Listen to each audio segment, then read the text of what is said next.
Welcome to the Artist Loft, the talk show for all artists. Join us each show as we spotlight a variety of different creatives, hosted by the Florida Arts Network, with Richard Sosa and Frank A. Ruffolo.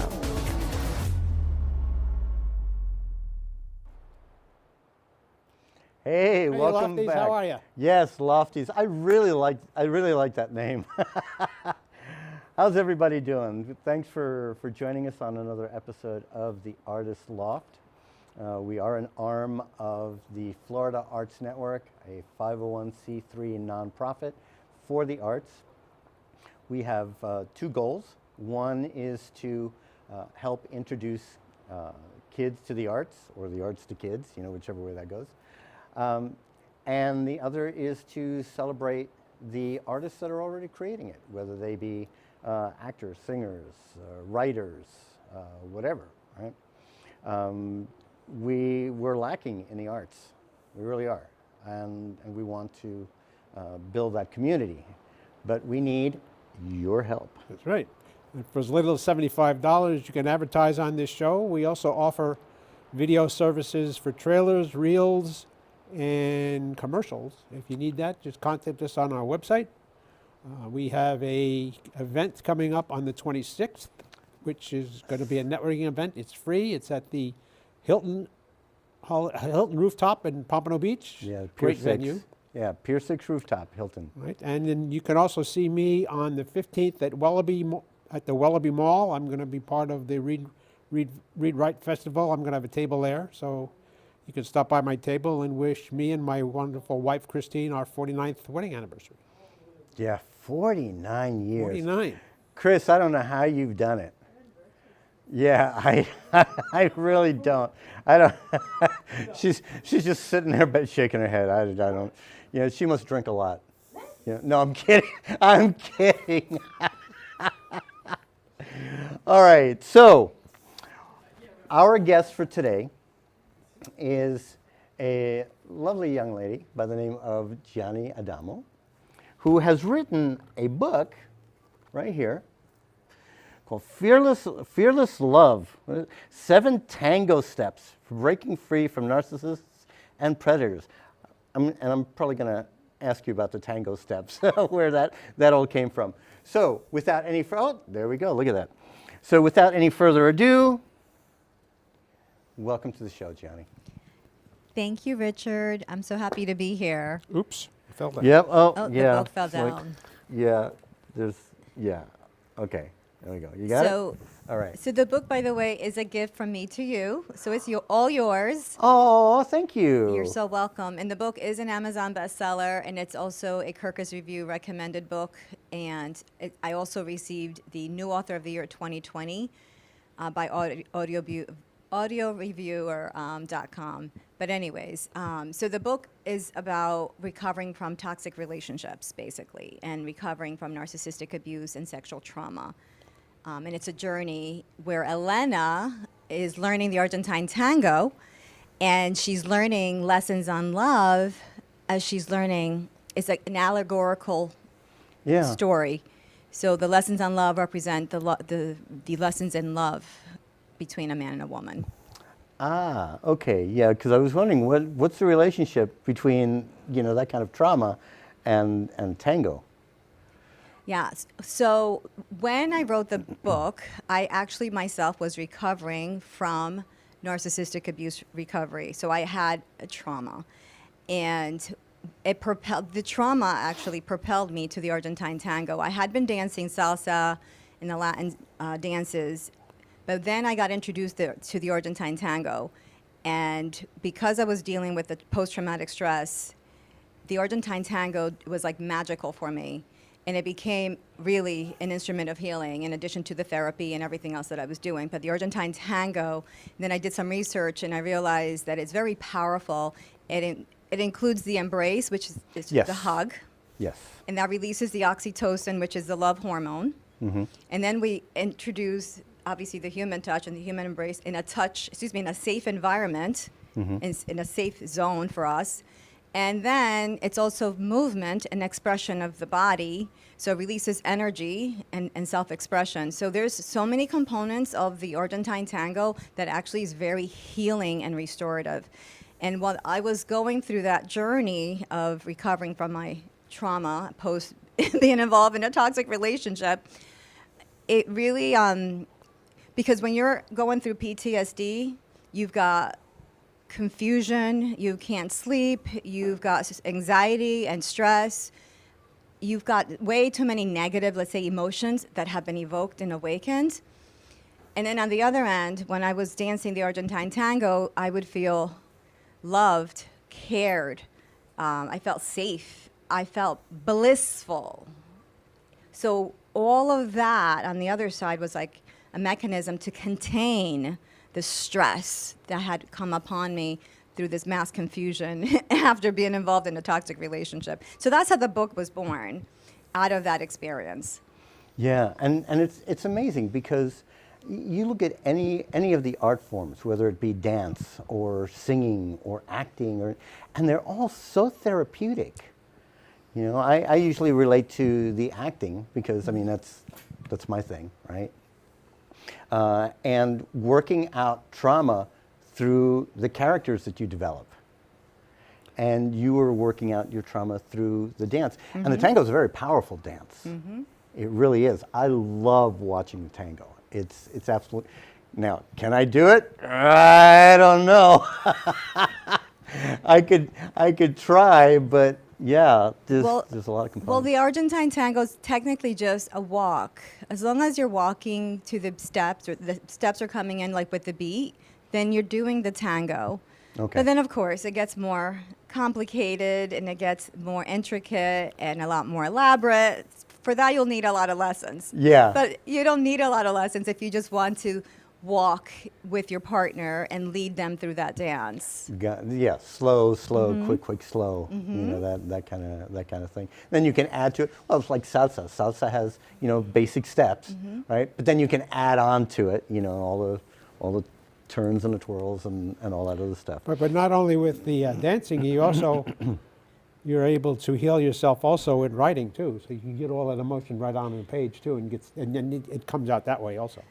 Frank, you hit the nail on the head. So I had multiple things that I was doing in order to heal. So I not only was I dancing, and that was like an obsession. The brain just took over. It was obsessed with the Argentine tango. I went from dancing like salsa maybe 5 nights a week because I was taking lessons and learning, to switching over to the tango, and it was 7 nights a week. Classes, socials, whatever. It was all and everything, the Argentine tango. But then I started writing, and in my heart, I wanted to write a book, and I really wasn't sure what kind of book I was going to write. I am a psychotherapist, and I focus on relationships. That's my expertise. So I was wondering if I was going to write a how-to book for married couples, you know, in the area of communication, soulful connection, intimacy. But at the end of the day, I went and took a class, and I spoke to the instructor, and I said, I don't know what kind of book I want to write. But she's like, just start writing. It'll come about. Yeah. As you guys know, because you guys are artists, sometimes you don't need so much a framework. You don't need a framework. You just need to start expressing your writing on paper. And eventually a story starts to come out and it starts to unfold. So I just started to write. Each week I had to hand in a paper and read it to the class. So each week I had to write. And then next thing you know, there's a story emerging. So that's how all of this came about. Yeah, and then sometimes you wake up at 3 o'clock in the morning with an idea. It's like, oh my gosh, I got to get this down. You know, how many times have we done something like that, right? Oh my gosh. So, okay, so you're a psychotherapist, right? Yes. Were you a psychotherapist while you were in a toxic relationship? I love that question. And the answer is yes. Okay. Yes, and more yes. So I had moved to Florida, right? The same day I got divorced was the same day I was moving to Florida. It just coincided in that way. So to me, that was actually a sign that the day that I had set to move to Florida from New Jersey. ended up being also the same day that the judge set for my divorce. And I'm like, well, hallelujah, God is truly setting me free from this marriage and from leaving the state of New Jersey, single, after 15 years of marriage. And so the first relationship I got involved in was a sweet and charming sociopath who targeted me. At first, I didn't like him. I did not like him at all, so I ran. But it took about a year because he started targeting. And when you're involved with these individuals, they just show up. And unfortunately, with social media and Facebook, they know where you are, especially if you're RSVPing on all those social events. So they can track you down very easily. And that's what was happening to me. He would show up at every event that I would be RSVPing to. And he was very sweet and charming, and even though I didn't like him, eventually he caught up. They can manipulate the brain and eventually trigger your chemistry. Next thing you know, you're in love and you're bonded, and now it's hard to escape. Yeah. So yes, I was, but I was in a very vulnerable state. I was new to the state of Florida, and I had just been divorced, which makes us extremely vulnerable. Yeah, and these people are masters of manipulation. Right, and they prey on that too. Yeah, yeah, men and women. You know, either they can. Oh Yes. my gosh, yeah. Yeah, because they're targeting for money, they're targeting for sex, they're targeting for entertainment, you name it, your intellectual, emotional assets, And they they're targeting target for power everything. too. Power and control. Yeah. Yeah, I've been in relationships like that before. And it's not easy. You know, and I remember I had gotten to a point one time and I still kind of struggle with this a little bit. You know, it's like, why doesn't she love me? Do I deserve to be loved? Of course You know, do. I started, but I started thinking that, right? You know, it's like, oh, I don't deserve it. I don't deserve to be loved. You know, I'm unlovable. You know, this is how you can get, you know, in this kind of thing. And my acting is what helped me through that, because I worked a lot of that out through my characters. And it's kind of like a safe environment, like the dance, right? It's a safe environment. If it doesn't work out with the character, no big deal. It's a fictional character. So yeah, I get it. It's crazy. So now, so you're a psychotherapist, Yes. right? And you're in this toxic relationship. That must have been, your mind must have been like a crazy battleground. I love that. Yeah. Yeah, you could say that. Because like you have all this stuff that you know in your head, right? And you're experiencing all this negative stuff in real life, and you're like, wait, what's going on? Yeah. But there's also this thing called love, which you do get blinded by the love. Love is the most strongest, powerful force on the planet. It is stronger than fear. Thus, I do what I do for a living, because I do support couples to emerge from limiting beliefs and trauma and stories that we tell ourselves in order to open the pathways to really connecting and bonding and finding harmony in their relationship. So love paves the way. Right. So unfortunately, when we're involved with a narcissistic individual, we have been manipulated, and so has our chemistry. So now our body and our biology is working against us, because when we're in love, we're always in hope. We're always in faith. We always see the best. We're always expecting the best, and we're expecting that things will turn around and the rainbow will come out. So all of that's still coming, and it's very powerful, which then causes some conflict, because then another part of us is like, well, this is really weird. Why did this person just say that? Why did they just do this? Yeah. Yeah. Why do they just disappear? Because many of them, you know, they appear and reappear, and they have absences, and they control your life. But yet you can't ask them about where the heck they were yesterday or last night, or because you're not entitled to know anything, only what they allow you to know. Yeah. So you do enter a battleground internally. But for me personally, it wasn't until I was neck deep in PTSD, and I think that's the problem. Most of us will stick it out until we're so traumatized that we have to get the heck out, or we're abandoned, because they usually are very infamous about abandoning their partners for the next victim anyway. So. Yeah. Wow. And okay, and so somebody who's in a relationship like that for, many years. Now you said that love is a very strong force, but could there also be? Now I'm not a psychologist. I've only played one on TV, right? I love that. But like maybe a mild form of like Stockholm syndrome or something like that. You mean the victims? Yeah. Yeah, some of us get PTSD and trauma bonded. I got trauma bonded. In fact, one of the best books that I read was on betrayal bond, which is one of the references that I have in the back of that book. So for anyone who is still trauma bonded, if they want to read a great book on that, it's The Betrayal Bond by Patrick Carnes. That book was such an eye-opener for me, and all of my clients that come in with PTSD because they were involved with a narcissist, that's the first book I asked them to please, please, please read. They've got to read it because it really highlights how we're trauma bonded, the Stockholm Syndrome, to the narcissist. And unfortunately for most of us, this comes from a past trauma, from an attachment trauma from childhood. So not only do we have to heal the trauma that just happened, but we also have to heal the trauma from the past that made us also vulnerable to this type of predatory individual. Yeah, and find the proper balance so that you don't go to the other extreme. Mm-hmm. And now it's like, now I don't trust anybody. I don't want anything to do with anybody. You don't want that either. Yeah, but Right? sometimes you do go there because your brain takes that's part of the PTSD. Your brain doesn't know who to trust, what to trust, and especially yourself. You no longer even trust yourself, which is the biggest horror.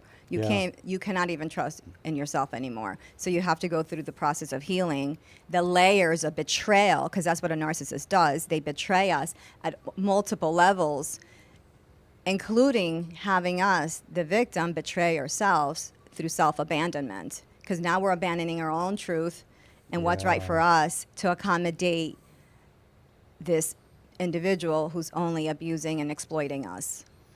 It's crazy, isn't it? All right.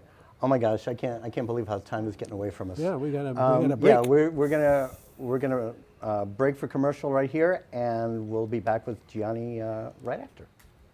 Frank A. Ruffolo, a renowned author and screenwriter known for his books such as 10048, Blue Falcon, Memoir of a Soldier, and his latest, Samuel of Sarah.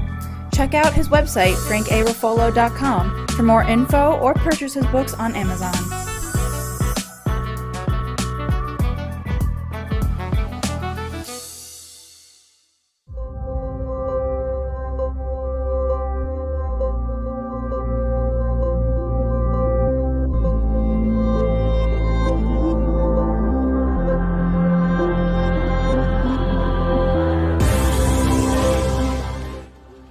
What's up, everybody? This is Agent Romante, but most of you know me as Esteban Julio Ricardo Montoya de Rosa Ramirez from The Sweet Life of Zach and Cody. I just wanted to give a shout out to my man Richard Sosa. He is one of the best acting coaches that I've had the pleasure to work with, and he's actually worked with me in my program for many years, and I highly recommend this guy. So if you have an opportunity to work with him, what are you waiting for? Now, get out of my face. Esteban Julio Ricardo Montoya de Rosa Ramirez. I'm out.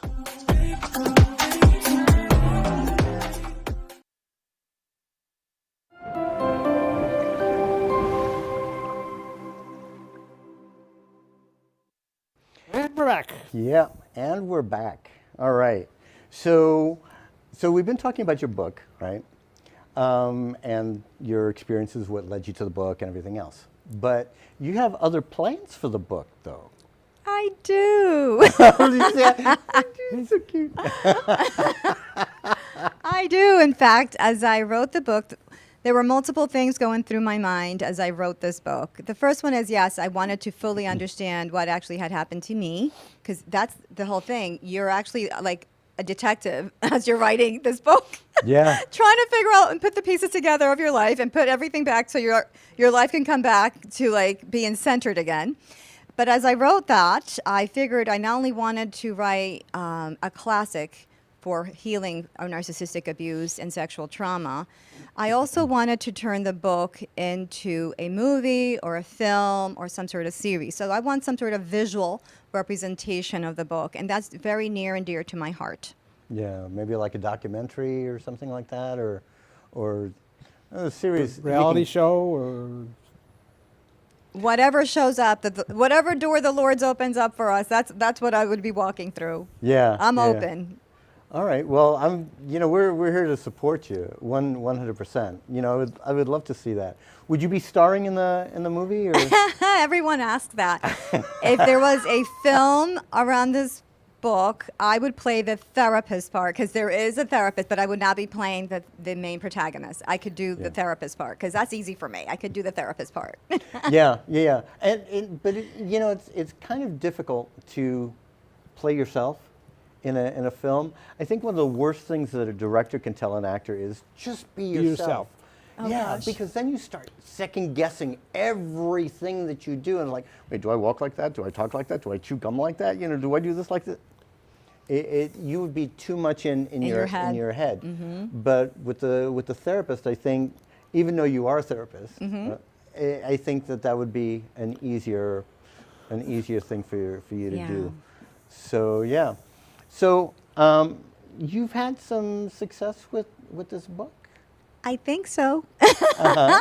Yes, I would say I have had wonderful success. Like I said, it became an Amazon bestseller. It stayed as on the top bestseller for 3 weeks in a row when it was first launched, and I received multiple awards for the book.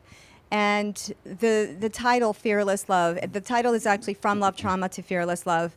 My practice is called Fearless Love, and that name came about after my divorce. I realized that if we as human beings can learn to love beyond our limits, and our limits would be limiting beliefs, fears, and rules that we make around love. And those things limit us where we are not fully able to express love. And of course, a lot of that comes from traumas, childhood experiences that were negative, or just family members not modeling proper behaviors for us, and they're modeling all toxic things, and we're carrying that on thinking it's natural and normal, and it's not.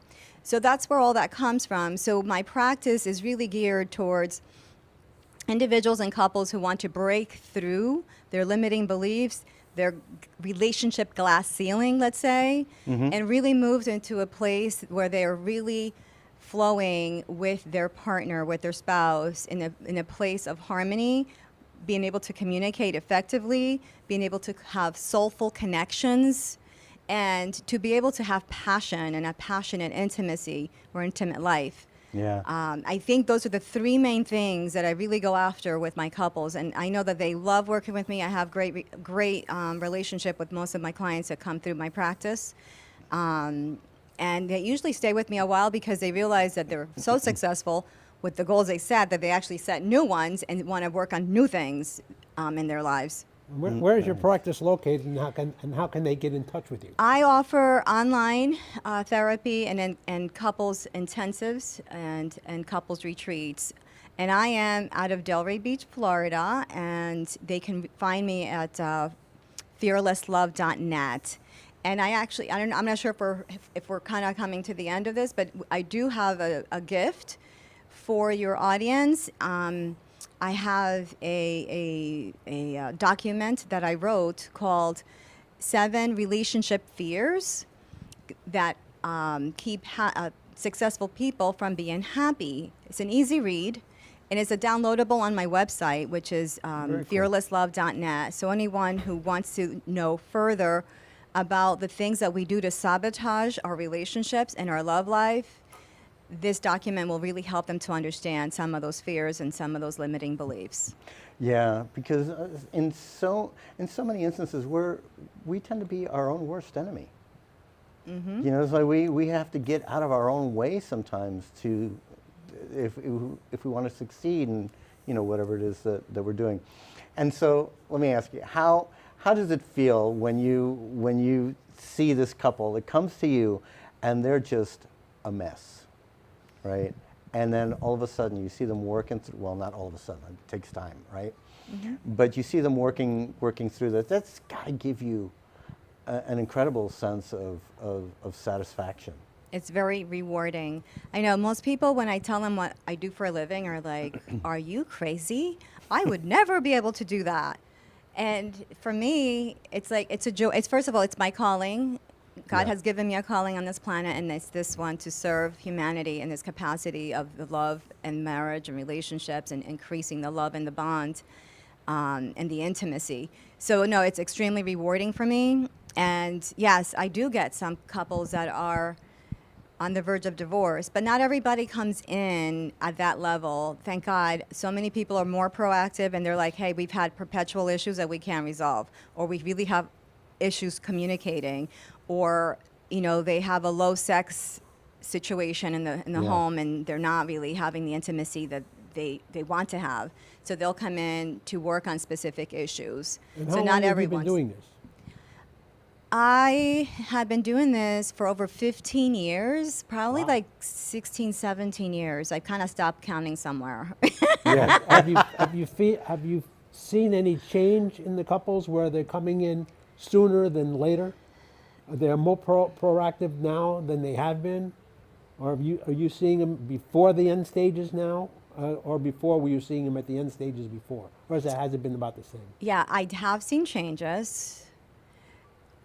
First of all, my beginning stages were in New Jersey, and there I got a lot of phone calls from the husbands, which is wonderful, because the psychotherapy world and the mental health world, usually it's the women who go to therapy and they decide they want to drag their husband or something like that. But, but when it comes to couples therapy, a lot of times the men are very fully engaged to going to couples therapy, and a lot of times they're the ones saying, honey, we need to go to couples therapy. And sometimes they come in years later and they're like, I was telling my wife this years ago. So in couples therapy, so it's not always the case where it's only the women who want to go to therapy. So that's the good news, and that's exciting. So today I would say, again, because I've seen the men very engaged even early on in my career, I wouldn't say that today I'm seeing more men wanting to come into couples therapy. I would say that's probably like the same across the board.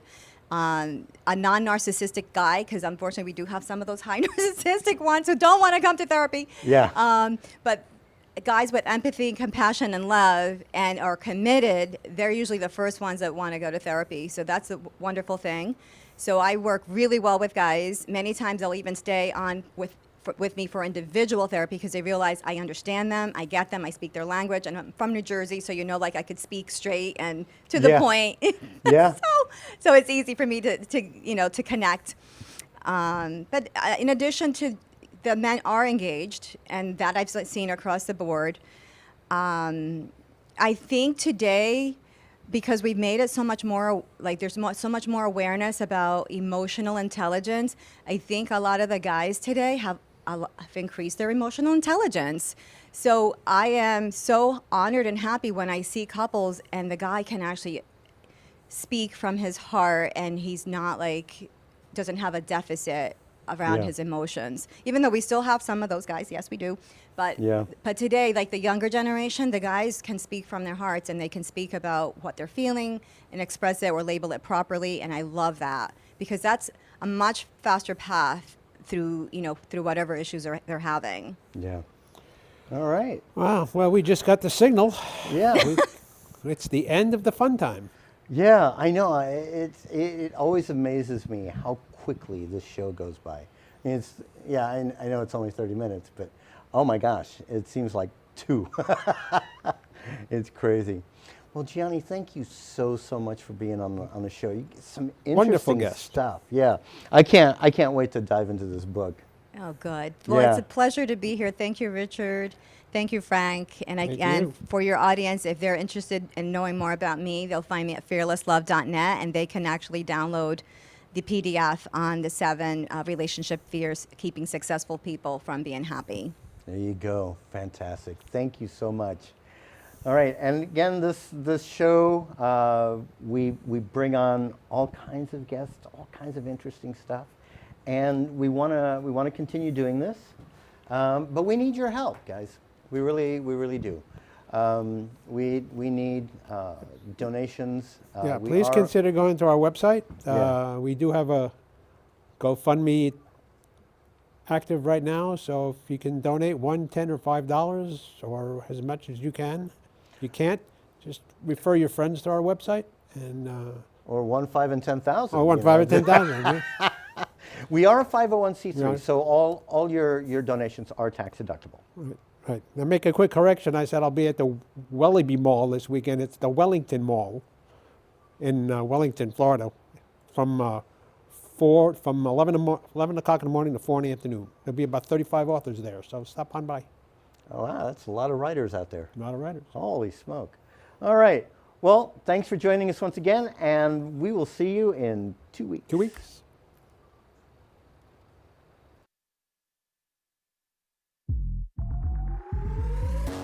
Thank you for watching the Artist Loft. Make sure to tune in next time for another great show.